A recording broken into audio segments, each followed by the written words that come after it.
সক্রিয় হচ্ছে আওয়ামী লীগ, লড়বে স্থানীয় নির্বাচনে। দেশে ফেরা নিয়ে মুখ খুললেন শেখ হাসিনা।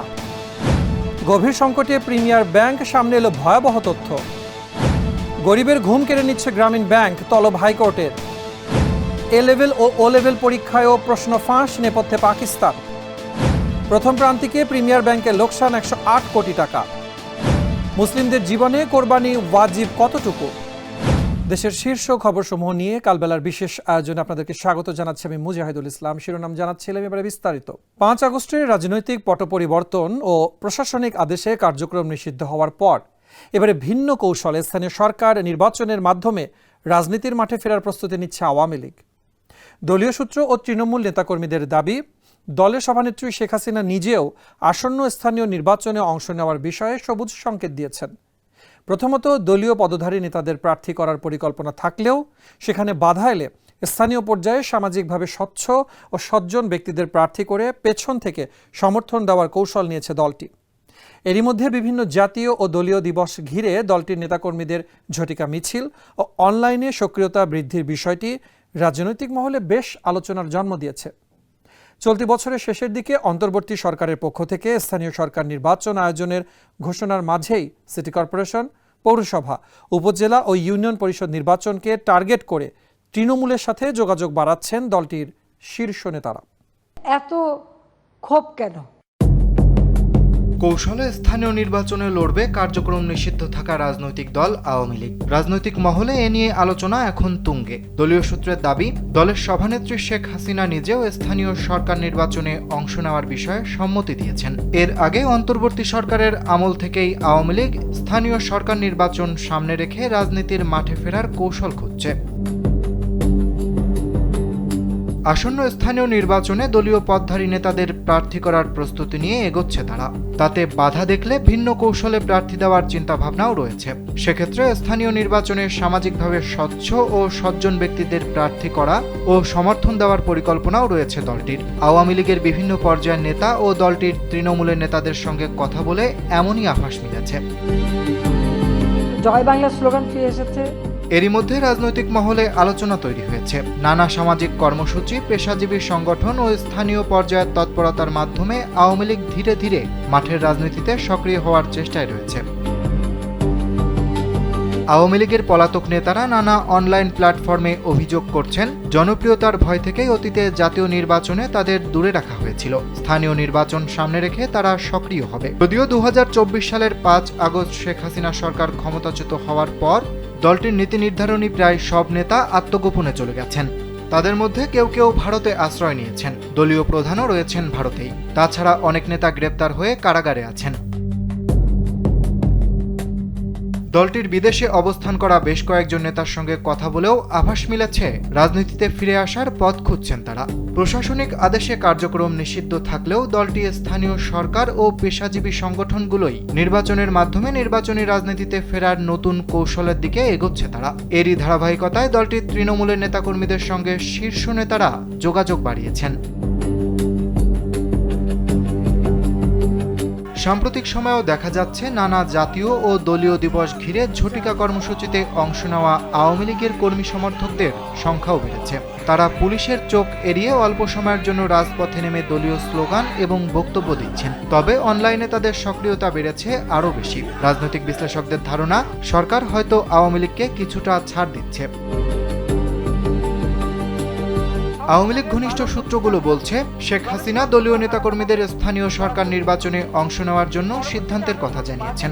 এখন শুধু অপেক্ষা নির্বাচনের। বর্তমান সরকার যেভাবে নির্বাচনের সিদ্ধান্ত নেবে তার উপর ভিত্তি করেই নির্বাচনের কৌশল ঠিক করবে দলটি। এদিকে চলতি বছরের শেষের দিকে স্থানীয় সরকার নির্বাচন আয়োজনের ঘোষণা রয়েছে সরকারের।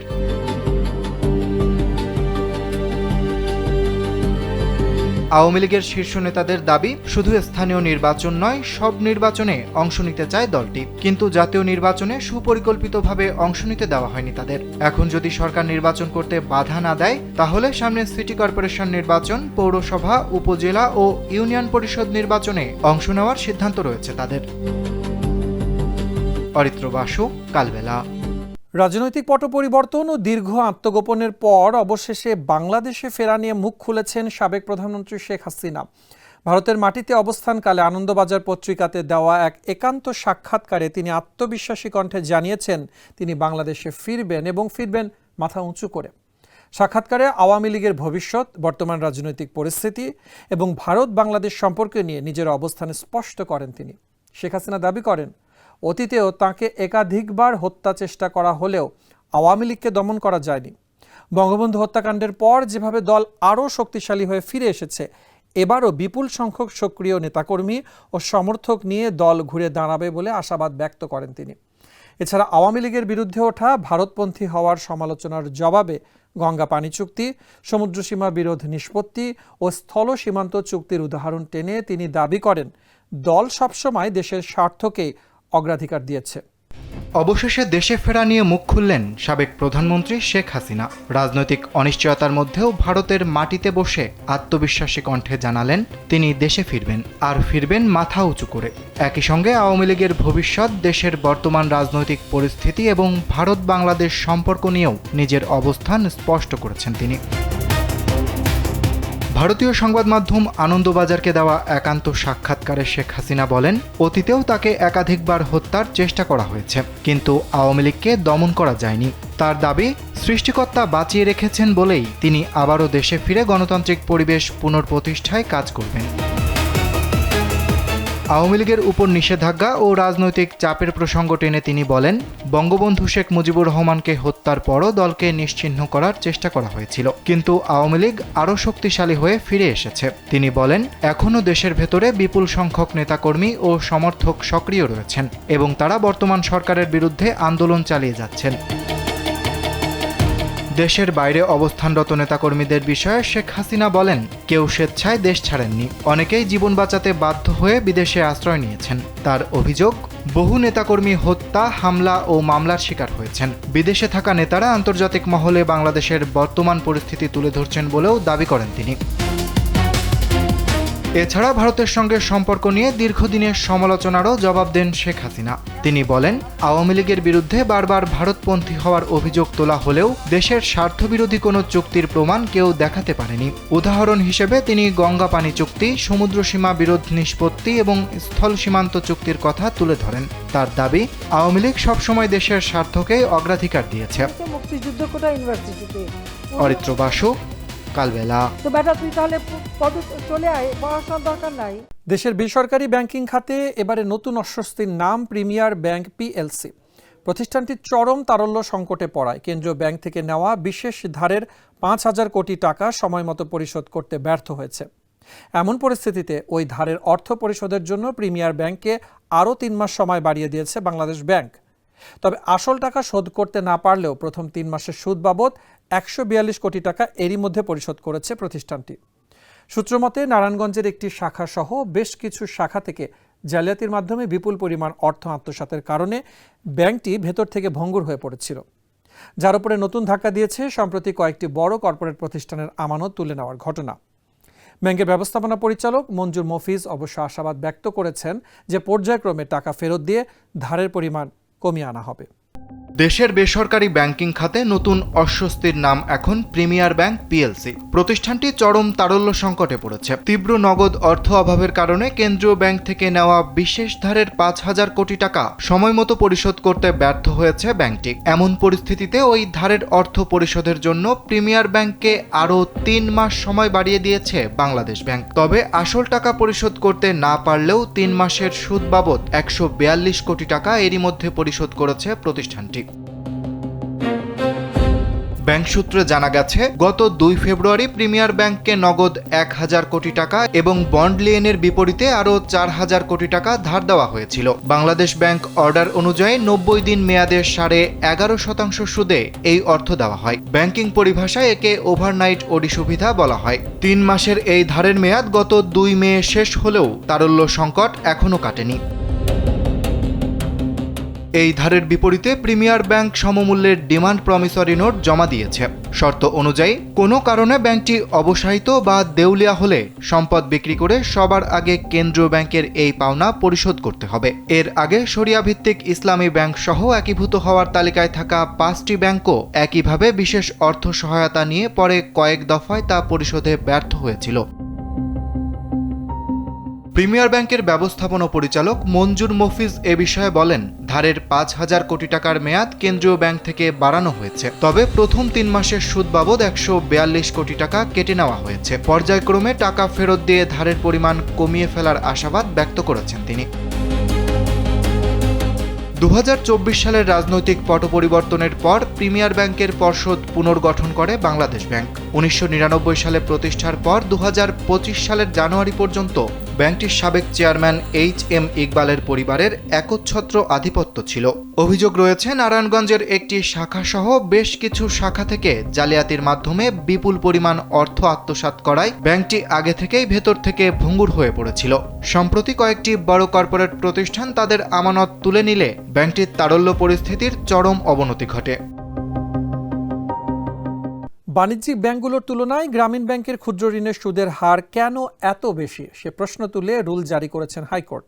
একই সঙ্গে গ্রামীণ ব্যাংকের ঋণ আদায়ের বর্তমান পদ্ধতিকে 18 ও 19 শতকের আমেরিকার দাসপ্রথা এবং উপমহাদেশের পুরনো কাবুলিওয়ালাদের সুদ ব্যবসার সঙ্গে তুলনা করা হয়েছে। সোমবার বিচারপতি খিজির আহমেদ চৌধুরী নেতৃত্বাধীন হাইকোর্ট বেঞ্চ এক রিট আবেদনের শুনানিতে এই রুল জারি করেন। আদালত আগামী 4 সপ্তাহের মধ্যে অর্থ মন্ত্রণালয়ের সচিব, বাংলাদেশ ব্যাংকের গভর্নর এবং গ্রামীণ ব্যাংকের চেয়ারম্যান ও ব্যবস্থাপনা পরিচালক সহ সংশ্লিষ্টদের এই রুলের জবাব দিতে বলেছেন। রিটের পক্ষে শুনানিতে ব্যারিস্টার মাসুদ আর সোবহান আদালতে বলেন, দরিদ্র মানুষের উন্নয়নের লক্ষ্য নিয়ে যে প্রতিষ্ঠান নোবেল পেয়েছিল এখন তার সুদের হারই সাধারণ মানুষকে চরম চাপে ফেলছে। 10 বছর ধরে সুদ দেওয়ার পরও গ্রাহকদের আসল টাকা শেষ হচ্ছে না, ফলে সকালে ঘুম থেকে ওঠা থেকে শুরু করে রাতে ঘুমাতে যাওয়া পর্যন্ত চরম মানসিক টেনশনে দিন কাটছে ঋণ গ্রহীতা ভূমিহীন নারীদের। বাণিজ্যিক ব্যাংকের তুলনায় গ্রামীণ ব্যাংকের ক্ষুদ্র ঋণের সুদের হার কেন এত বেশি সেই প্রশ্ন তুলে রুল জারি করেছেন হাইকোর্ট। আর এই রুল ঘিরেই নতুন করে আলোচনায় এসেছে কিস্তির দুশ্চিন্তা, সুদের চাপ আর দরিদ্র মানুষের দীর্ঘদিনের অভিযোগ। প্রশ্ন উঠেছে, ঋণের বোঝা কি সত্যিই দারিদ্র্য কমাচ্ছে নাকি আরও গভীর করছে সংকট? সোমবার বিচারপতি খিরিজ আহমেদ চৌধুরীর নেতৃত্বাধীন হাইকোর্ট বেঞ্চ গ্রামীণ ব্যাংকের ক্ষুদ্র ঋণের সুদের হার প্রসঙ্গে জানতে চেয়ে রুল জারি করেন। এ বিষয়ে আদালত আগামী 4 সপ্তাহের মধ্যে অর্থ মন্ত্রণালয়ের সচিব, বাংলাদেশ ব্যাংকের গভর্নর এবং গ্রামীণ ব্যাংকের চেয়ারম্যান ও ব্যবস্থাপনা পরিচালক সহ সংশ্লিষ্টদের রুলের জবাব দিতে বলেছেন। রিটের পক্ষে শুনানিতে অংশ নেন ব্যারিস্টার মাসুদ আর সোবহান ও ব্যারিস্টার ফাতেমা চৌধুরী। আদালতে সোবহান বলেন, বিশ্বের কোথাও কোনো বাণিজ্যিক ব্যাংক নোবেল পুরস্কার পায়নি, তবে গ্রামীণ ব্যাংক ও ডক্টর মোহাম্মদ ইউনুস যৌথভাবে সেই স্বীকৃতি পেয়েছিলেন দরিদ্র মানুষের উন্নয়নের লক্ষ্য নিয়েই। কিন্তু এখন সেই প্রতিষ্ঠানের ঋণের সুদের হারই সাধারণ মানুষকে চরম চাপে ফেলেছে। তিনি আরও বলেন, গ্রামীণ ব্যাংক মূলত গ্রামীণ ও প্রান্তিক জনগোষ্ঠীর দারিদ্র্য বিমোচনের লক্ষ্যে কাজ করে। তবে বর্তমানে বাণিজ্যিক ব্যাংকগুলোর সুদের হারের তুলনায় ক্ষুদ্র ঋণের সুদের হার অনেক বেশি হওয়ায় ঋণ গ্রহীতাদের একটি বড় অংশ চরম বিপদে পড়েছে। তাই এই সুদের হারকে একটি যৌক্তিক ও সামঞ্জস্যপূর্ণ কাঠামোর মধ্যে আনা জরুরি হয়ে পড়েছে। এ সময় গ্রামীণ ব্যাংকের ঋণ আদায়ের পদ্ধতিকে 18 ও 19 শতকের আমেরিকার দাসপ্রথা ও উপমহাদেশের পুরনো কাবুলিওয়ালাদের সুদ ব্যবসার সঙ্গে তুলনা করা হয়।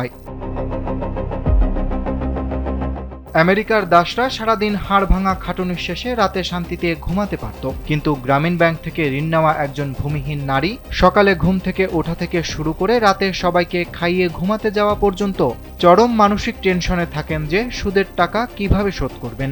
10 বছর ধরে সুদ দিয়ে যাওয়ার পরও তাদের আসল টাকা শেষ হয় না।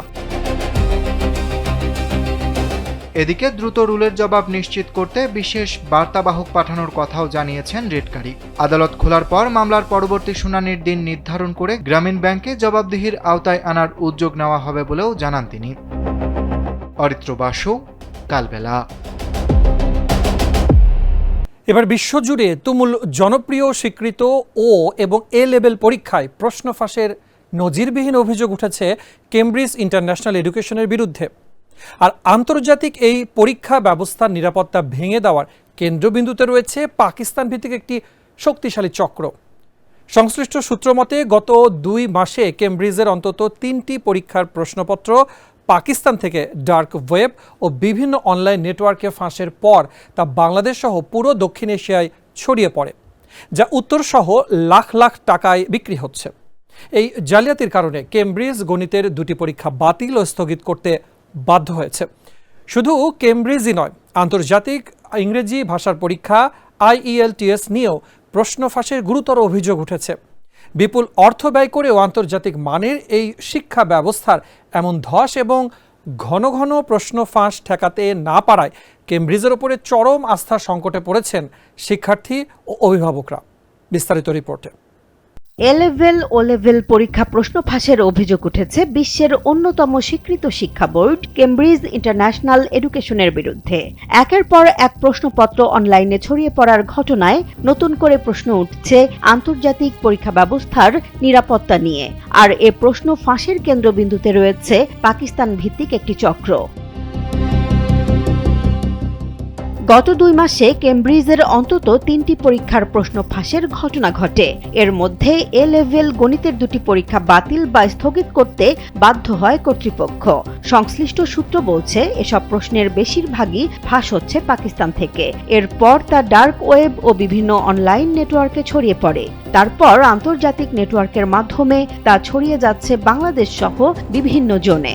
প্রশ্ন ফাঁস হওয়ার যা উত্তর সহ বিক্রি হয় লাখ লাখ টাকায়। প্রশ্ন ফাঁসের সবচেয়ে বড় ধাক্কা এসে লাগে বাংলাদেশ সহ দক্ষিণ এশিয়ার শিক্ষার্থীদের দিকে। কারণ একটি অঞ্চলের জন্য একই প্রশ্নপত্র ব্যবহার করায় এক দেশে ফাঁস হওয়া প্রশ্নের প্রভাব পড়ে পুরো অঞ্চলে। ফলে পরীক্ষার আগের প্রস্তুতি, মানসিক চাপ এবং ভবিষ্যৎ ভর্তি প্রক্রিয়া সবকিছু নিয়েই অনিশ্চয়তায় পড়ছেন শিক্ষার্থীরা। শুধু কেমব্রিজ নয়, আন্তর্জাতিক ইংরেজি ভাষা পরীক্ষা IELTS নিয়েও উঠেছে গুরুতর অভিযোগ। যুক্তরাজ্যের একাধিক প্রতিবেদনে বলা হয়েছে বাংলাদেশ, চীন ও ভিয়েতনামে প্রশ্ন ফাঁসের মাধ্যমে হাজার হাজার পরীক্ষার্থী ভুলভাবে উচ্চ স্কোর পেয়েছেন। এমনকি ইংরেজিতে দুর্বল অনেক ব্যক্তি স্টাডি ও ওয়ার্ক ভিসাও পেয়েছেন বলে অভিযোগ উঠেছে। এ পরিস্থিতিতে উদ্বেগে রয়েছেন অভিভাবকরা। তাদের অভিযোগ, আন্তর্জাতিক মানের শিক্ষা নিশ্চিত করতে বিপুল অর্থ ব্যয় করেও এখন সন্তানদের ভবিষ্যৎ নিয়ে দুশ্চিন্তায় থাকতে হচ্ছে। Bangladesh English medium school parents ফোরামের সভাপতি AKM আশরাফুল হক বলেন, কেমব্রিজের মতো একটি বোর্ডে প্রশ্ন ফাঁস হওয়া খুব স্পর্শকাতর। ব্রিটিশ কাউন্সিলকে ব্যবস্থা নেওয়া উচিত, না হলে বাংলাদেশের পরীক্ষার মতো কেমব্রিজের পরীক্ষা নিয়ে আস্থা কমে যাবে। এ বিষয়ে জানতে কেমব্রিজের অফিসিয়াল ইমেইলে যোগাযোগ করা হলে ফিরতি বার্তায় তারা ব্রিটিশ কাউন্সিল ঢাকার সিনিয়র এক্সিকিউটিভ নকিব হায়দারের মেইল আইডি দেয়। তাতে যোগাযোগ করা হলে নকিব হায়দার এ বিষয়ে কথা বলতে অপারগতা প্রকাশ করেন। কেমব্রিজ ইন্টারন্যাশনাল এডুকেশন প্রশ্নপত্র ফাঁস নিয়ে গত 13 মে এক বিবৃতিতে প্রশ্নপত্র চুরির ঘটনাকে নজিরবিহীন উল্লেখ করে জানায়, কিছু অপরাধী পরীক্ষা ব্যবস্থা ও শিক্ষার্থীদের ভবিষ্যৎ ক্ষতিগ্রস্ত করার চেষ্টা করছেন। দায়ী ব্যক্তিদের বিরুদ্ধে আইনি ব্যবস্থা নেওয়ার কথাও জানিয়েছে প্রতিষ্ঠানটি। শিক্ষা বিশ্লেষকরা বলছেন, কেমব্রিজের প্রতি বিশ্বজুড়েই মানুষের আস্থা রয়েছে। তবে সম্প্রতিকালে তাদের ঘন ঘন প্রশ্ন ফাঁস রোধ করতে না পারায় দেখা দিয়েছে আস্থার সংকট। জেসমিন জাহান, কালবেলা। দেশের ব্যাংকিং খাতে প্রিমিয়ার ব্যাংক PLCর আর্থিক সংকটের গ্রাফ আরও উদ্বেগজনক রূপ নিয়েছে। চলতি বছরের প্রথম প্রান্তিকে অর্থাৎ জানুয়ারি-মার্চ সময়ে ব্যাংকটি প্রায় 107 কোটি 73 লাখ টাকা নিট লোকসান গুনেছে, যেখানে আগের বছর একই সময় প্রতিষ্ঠানটির মুনাফা ছিল প্রায় 28 কোটি টাকা। ঢাকা স্টক এক্সচেঞ্জ বা DSE সূত্রে জানা গেছে, অনিরীক্ষিত আর্থিক প্রতিবেদন অনুযায়ী ব্যাংকটির ব্যবসায় পতন ঘটেছে রেকর্ড 487%। নির্ভরযোগ্য সূত্র মতে ঋণ বিতরণে ভয়াবহ অনিয়ম ও আয় সংকোচনের কারণেই মূলত এই লোকসান। প্রতিবেদনে দেখা যায়, চলতি বছরের প্রথম 3 মাসে গ্রাহকদের আমানতের বিপরীতে ব্যাংকটির সুদজনিত ব্যয় ছিল প্রায় 697 কোটি টাকা, যার বিপরীতে ঋণ থেকে আয় হয়েছে মাত্র 572 কোটি টাকা। ফলে নিট সুদজনিত আয় বাড়ার বদলে উল্টো 124 কোটি টাকার বেশি বড় লোকসানের মুখে পড়েছে প্রতিষ্ঠানটি, যা ব্যাংকটির সামগ্রিক তারল্য সংকটকে আরও গভীর করে তুলেছে। প্রিমিয়ার ব্যাংকের 3 মাসের শেয়ার প্রতি 0.87 টাকা করে নিট লোকসান হয়েছে 107 কোটি 73 লাখ টাকা। ব্যাংকটির আগের বছরের একই সময়ে শেয়ার প্রতি 0.23 টাকা করে নিট 27 কোটি 86 লাখ টাকা মুনাফা ছিল। এ হিসেবে ব্যাংকটির ব্যবসায় পতন 135 কোটি 59 লাখ টাকা বা 487%। নিট সুদজনিত আয় ও অন্যান্য আয় কমাকে মুনাফায় এই পতনের কারণ হিসেবে জানিয়েছে ব্যাংক কর্তৃপক্ষ। প্রথম প্রান্তিকের অর্থাৎ জানুয়ারি থেকে মার্চের অনিরীক্ষিত আর্থিক প্রতিবেদন প্রকাশ করা হয়েছে। ডিএসই সূত্রে এ তথ্য জানা গেছে। তবে নির্ভরযোগ্য একটি সূত্র বলেছে, ঋণ বিতরণের অনিয়ম ও আয় সংকোচনের প্রভাবে আর্থিকভাবে চাপে পড়ায় এই লোকসান হয়েছে। ব্যাংকটির আগের বছরের প্রথম 3 মাসে নিট সুদজনিত আয় 96 কোটি 86 লাখ টাকা থাকলেও এ বছরের একই সময়ে তা ঋণাত্মক 124 কোটি 36 লাখ টাকা। চলতি বছরের 3 মাসে গ্রাহকদের আমানতের পেছনে ব্যাংকটির সুদজনিত ব্যয় 697 কোটি 14 লাখ টাকা। একই সময়ে প্রদত্ত ঋণের বিপরীতে সুদজনিত আয় 572 কোটি 78 লাখ টাকা। ফলে ব্যাংকটির নিট সুদজনিত আয়ের পরিবর্তে 124 কোটি 36 লাখ টাকার লোকসান হয়েছে। আগের বছর বিনিয়োগ থেকে 148 কোটি 66 লাখ টাকা আয় হলেও এবছরে তা কমে হয়েছে 106 কোটি 16 লাখ টাকা। অপরিচালন আয় 41 কোটি 21 লাখ টাকা থেকে কমে হয়েছে 26 কোটি টাকা। তবে 49 কোটি 61 লাখ টাকার কমিশন আয় বেড়ে এবছর প্রথম 3 মাসে 66 কোটি 9 লাখ টাকা হয়েছে। ব্যবসায় পতনে থাকা ব্যাংকটির পরিচালন ব্যয় আগের বছরের 3 মাসের 226 কোটি 52 লাখ টাকা থেকে কমে 173 কোটি 83 লাখ টাকা হয়েছে। এদিকে বেতনাদি বাবদ খরচ 103 কোটি 84 লাখ টাকা থেকে কমে নেমে এসেছে 87 কোটি 96 লাখ টাকায়। 1233 কোটি 43 লাখ টাকা পরিশোধিত মূলধনের প্রিমিয়ার ব্যাংকে 707 কোটি 55 লাখ টাকা ঋণাত্মক সংরক্ষিত মুনাফা। গত 31 মার্চ ব্যাংকটি থেকে প্রদত্ত ঋণের পরিমাণ দাঁড়িয়েছে 32,794 কোটি 97 লাখ টাকা। এছাড়া সরকারি সিকিউরিটিজে 3,765 কোটি 13 লাখ টাকা ও অন্যান্য খাতে 1,392 কোটি 82 লাখ টাকার বিনিয়োগ। এর বিপরীতে ব্যাংকটিতে গ্রাহকদের মোদারাবা সেভিংস ডিপোজিট 2,770 কোটি 90 লাখ টাকা, 13,494 কোটি 98 লাখ টাকার ফিক্সড ডিপোজিট ও 13,509 কোটি 97 লাখ টাকার চলতি ডিপোজিট রয়েছে। অরিত্র বাসু, কালবেলা। বছর ঘুরে আবারও আমাদের মাঝে উপস্থিত হচ্ছে ত্যাগের মহিমায় ভাস্বর পবিত্র জিলহজ মাস। ইসলামের বিধান অনুযায়ী এই মাসের অন্যতম গুরুত্বপূর্ণ ও মহিমান্বিত ইবাদত হল মহান আল্লাহর সন্তুষ্টির উদ্দেশ্যে পশু কোরবানি করা, যা প্রত্যেক সামর্থ্যবান মুসলমানের উপরে ওয়াজিব।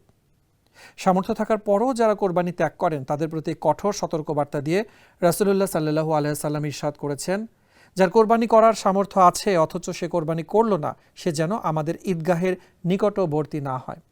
ফাতুল বাড়িতে বর্ণিত হাদিস অনুযায়ী কেউ যদি ঈদের নামাজের আগে ভুলবশত পশু জবেহ করে ফেলে তবে তাকে পুনরায় আরেকটি পশু কোরবানি দেওয়ার নির্দেশ দেওয়া হয়েছে, যা প্রমাণ করে কোরবানি কোনো ঐচ্ছিক আমল নয়, বরং এটি একটি অত্যাবশ্যকীয় ইবাদত। ইসলামী চিন্তাবিদদের মতে কোরবানি কেবল সামাজিক উৎসব বা গোশত খাওয়ার মাধ্যম নয়, বরং এটি তাকওয়া, আত্মত্যাগ ও মহান আল্লাহ তাআলার আনুগত্যের এক মহান প্রতীক।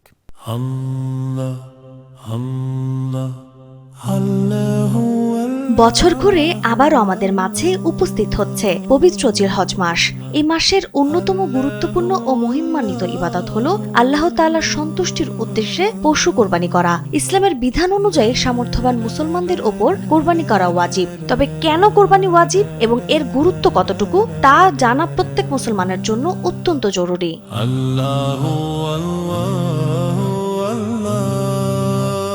ইসলামে কুরবানির গুরুত্ব সম্পর্কে নবী করিম সাল্লাল্লাহু আলাইহি ওয়াসাল্লাম কঠোর সতর্কবার্তা দিয়েছেন। হাদিস শরীফে তিনি ইরশাদ করেছেন, যারা কুরবানি করার সামর্থ্য আছে অথচ সে কুরবানি করল না, সে যেন আমাদের ঈদগাহের নিকটবর্তী না হয়।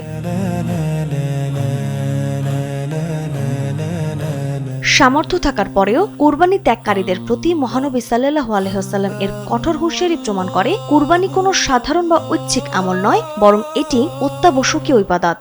বুখারী শরীফের প্রসিদ্ধ ব্যাখ্যা গ্রন্থ ফাতহুল বারীতে বর্ণিত 985 নম্বর হাদিসেও কুরবানির ওয়াজিব হওয়ার বিষয়টি গুরুত্বের সঙ্গে উঠে এসেছে। সেখানে উল্লেখ আছে, নবী করিম সাল্লাল্লাহু আলাইহি ওয়াসাল্লাম প্রথমে ঈদের নামাজ আদায় করেন, এরপর খুতবা দেন এবং কুরবানি করেন। তিনি ঘোষণা করেন, কেউ যদি ঈদের নামাজের আগে পশু জবাই করে ফেলে তবে তাকে পুনরায় আরেকটি পশু কুরবানি দিতে হবে।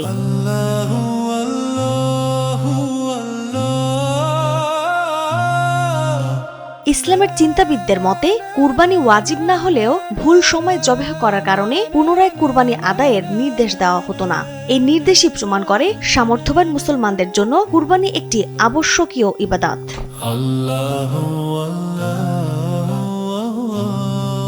কুরবানি ইসলামের অত্যন্ত গুরুত্বপূর্ণ নিদর্শনগুলোর অন্যতম। তিনি বলেন, এই মহান ইবাদতের মর্যাদা রক্ষা করা এবং যথাযথভাবে পালন করা প্রত্যেক মুমিনের দায়িত্ব। ইসলামে কুরবানি কেবল গোশত খাওয়া বা সামাজিক উৎসব নয়, বরং এটি তাকওয়া, আত্মত্যাগ এবং আল্লাহর আনুগত্যের এক মহান প্রতীক। তাই অন্যান্য ওয়াজিব ইবাদতের মতো কুরবানিও আন্তরিকতা, গুরুত্ব ও যথাযথ নিয়মে মেনেই আদায় করা প্রত্যেক সামর্থ্যবান মুসলমানদের দায়িত্ব। নাজমুন হারুসবা, কালবেলা।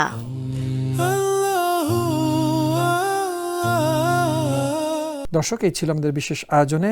ধন্যবাদ এতক্ষণ সাথে থাকার জন্য।